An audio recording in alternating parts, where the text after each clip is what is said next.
How to Love Everything.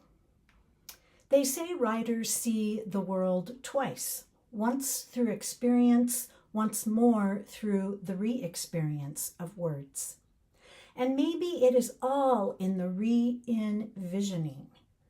Maybe it's only a matter of seeing what was missed at first glance.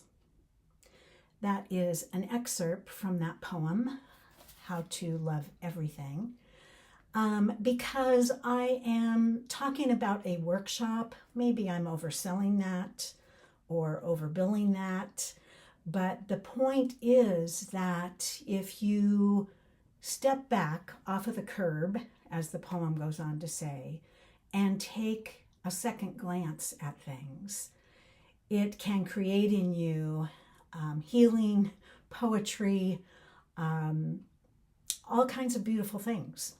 And so that's really what this idea of preserving things through poetry is about. I want to just share with you a couple poems that came from, that I found a way to find a container for them.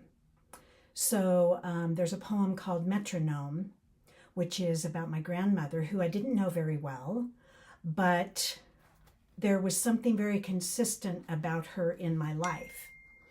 And while she did not have a metronome, nor a piano to put it on, I use that metaphor for that poem because what she represented in my life was just the little bits and pieces of her that kept coming through, which were really represented in the notes and cards that she would send. And they always had a paperclip, which meant there was money, but they also just brought her back into my life time and again, especially at times when I really needed her. So I'm going to read an excerpt from Tiny Lights called Metronome. Your hand ghosts by mine, but I feel the warm patina of flesh, the imprint of bones, spine of a lace leaf blowing in the wind. The slip of crisp green bills under shining silver paper clips into flowery cards like a metronome until you were gone. So I just read parts of that poem, so some of the meat is gone, but my point was to find a container to put a memory in. First of all, it can be a metaphor if it isn't in and of itself physically true. You get poetic license to make a point, and every poem has a point or a heartbeat, or as one poet said, some heat in it. And that's where that heartbeat lives, or that meaning.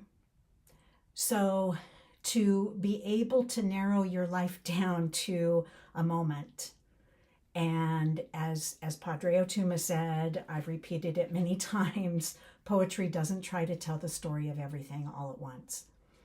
And that's why it's such a great container. You can take one memory, one idea, one feeling, one moment, and something beautiful can be born.